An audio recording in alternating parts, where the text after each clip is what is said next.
Dicen que los grandes viajes no se miden en kilómetros recorridos por el cuerpo, ni siquiera en las fronteras visibles que cruzamos. Los viajes verdaderamente trascendentes se miden en siglos de silencio y sacrificio, en las capas de historia que debemos desenterrar para encontrar el eco de una verdad olvidada. Hoy, no abordaremos un navío que surque el mar en un mapa grabado por cartógrafos, sino que nos aventuraremos en un sendero mucho más afilado, el filo invisible de la conciencia humana. Retrocederemos, con el espíritu, a un tiempo anterior a la electricidad y a la prisa, hace más de 400 inviernos en la sagrada tierra del sol naciente. La niebla que ven flotar sobre los viejos templos y los bosques de bambú no es solo vapor de agua, es el velo deliberado que cubre los secretos de un tiempo donde la vida, la mera existencia, se cotizaba al precio frágil de un solo aliento. Una era donde el honor no era una palabra vacía, sino la moneda más pesada que podía poseerse, valorada por encima del oro, a menudo, al peso de la propia existencia física. Detrás de mí yace el Japón del periodo Edo, una paradoja histórica. Era un tiempo de paz, sí, pero una paz tan densa y rígidamente impuesta por el shogunato que se sentía menos como un refugio y más como una prisión existencial. El guerrero, el samurái, que había sido forjado para la tormenta, para el fragor de la batalla abierta y la gloria de la conquista, se encontró de pronto con su propia espada envainada. Obligado a la quietud, se vio forzado a encontrar su verdadera y más difícil batalla, la batalla interior.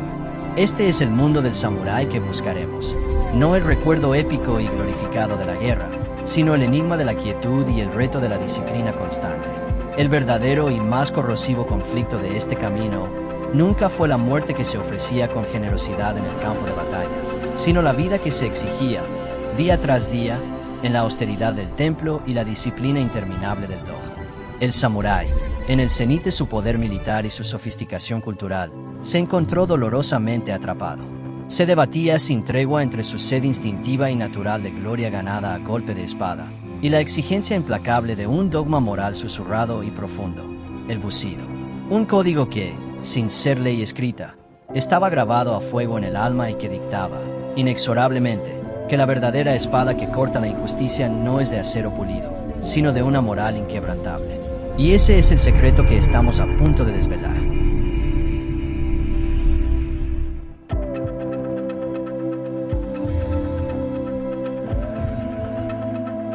Para comprender al samurái, debemos retroceder a la fragua que lo creó, el Japón del periodo Heian tardío y Kamakura. Imaginen un mundo donde la autoridad central, el emperador en Kioto, era una figura ceremonial, más espiritual que política. La verdadera ley se había disuelto en los campos. Esta atmósfera de incertidumbre constante, sin un orden fijo, exigía protectores. El gobierno, en esencia, era un feudalismo militar. El poder real residía en el shogun, el generalísimo militar, cuyo gobierno, Bakufu, relegaba al emperador. Bajo él, los daimi, señores feudales, gobernaban sus provincias con mano de hierro. El samurái, cuyo nombre significa el que sirve, surgió como la guardia armada de estos señores, ofreciendo protección a cambio de arroz y tierras. La vida cotidiana para la mayoría era la del campesino, min, atado a la tierra, pagando impuestos onerosos en arroz. Bajo este sistema, el samurái no solo era un soldado, era un administrador, un juez y la ley. Su capacidad de matar con honor era su principal herramienta política. El ambiente era de eterna vigilancia. El busido nació de la necesidad de imponer un código de conducta y lealtad inquebrantable en un entorno de caos y traición permanente.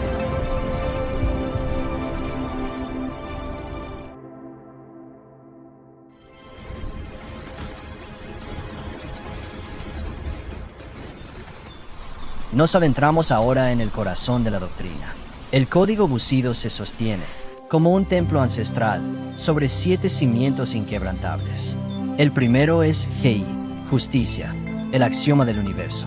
Significa ser inamoviblemente correcto en cada decisión, sin importar cuán doloroso sea el costo personal.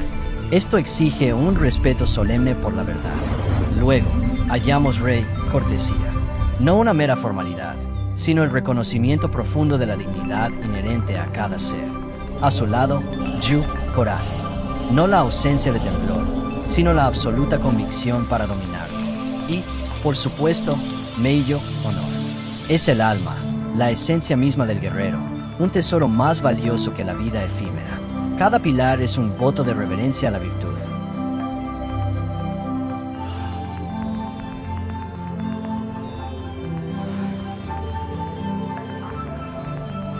Pero al adentrarnos en las profundidades de la conciencia, el peso se hace insoportable. Los pilares restantes son los que generaron la angustia existencial del samurái. Encontramos Hin, benevolencia, la compasión activa y la protección hacia el desamparado. Luego, Makoto, sinceridad, que la palabra del guerrero no necesite juramentos, pues es la verdad personificada. Y, por último, el peso que podía quebrar al hombre más fuerte. Chu, lealtad / deber. Este es el núcleo del gran conflicto. La lealtad no era, superficialmente, al daimyo.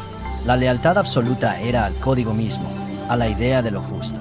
¿Qué ocurre, entonces, cuando el señor al que has jurado obediencia traiciona ese mismo código? El samurái se encontraba en una encrucijada letal. Elegir el deber formal al hombre o el deber moral a la virtud. Esta elección condenaba al guerrero a una vida de profunda tristeza o a una muerte honorable.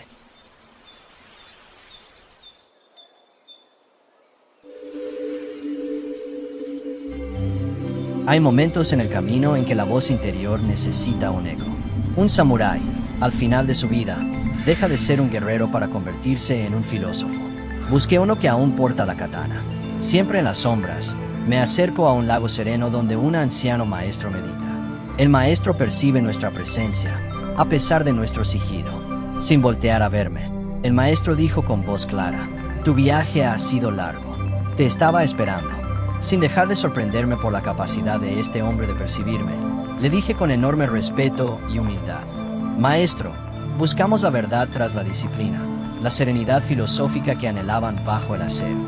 ¿Cuál es la verdadera aspiración del samurái?». El maestro contestó con gran serenidad: «El joven samurái sueña con la gloria en la batalla. El anciano, con la paz en la acción. Nuestra aspiración no era acumular poder, sino acumular mérito moral. El honor no es como te ven los demás, sino como te ves tú ante el reflejo del lago. Si tu sombra es noble, tu honor está intacto». Me quedé un instante asimilando sus palabras, intentando asimilar la gran sabiduría tras ellas. Finalmente, le pregunté: «¿Y el bucido es un camino hacia la perfección?». El maestro meditó su respuesta por un instante y finalmente señaló: «La perfección es la meta, pero la disciplina es el camino». El bucido nos enseñó que la espada es solo una extensión del alma. Si el alma está torcida, la espada solo trae destrucción. Por eso practicamos el arte del té y la poesía, para refinar el alma, para que la hoja, al blandirse, no solo corte la carne, sino la ignorancia. Al escuchar sus palabras, sentí que mi mente se abría a una nueva realidad y mi piel se erizaba. Una y mil preguntas se agolpaban en mi cerebro. Quería saber más. Necesitaba saber más. Pero ante la enorme sabiduría que me había sido ofrecida, solo acerté a decir con voz temblorosa por la emoción: «Gracias, maestro». Su silencio habla más que 1000 gritos de guerra.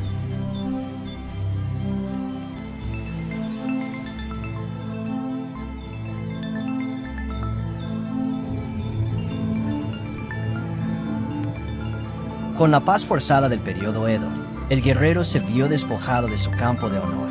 El samurái fue empujado a un traje de civil, a las bulliciosas calles de Edo. Pero incluso allí, en el estruendo del mercado, el guerrero era una sombra melancólica. Paseaba con sus 2 espadas, un recordatorio visible y brutal de un estatus que ya no tenía un uso práctico. Su búsqueda de la perfección no pudo detenerse. Sin guerra externa, se desató la guerra interna.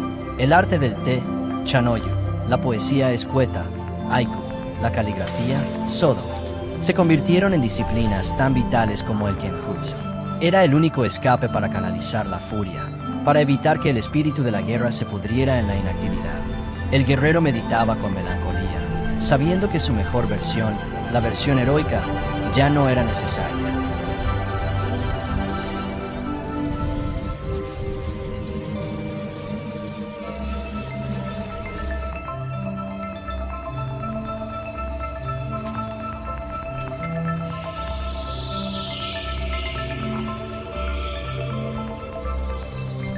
El camino del samurái, el bucido, no era inmortal.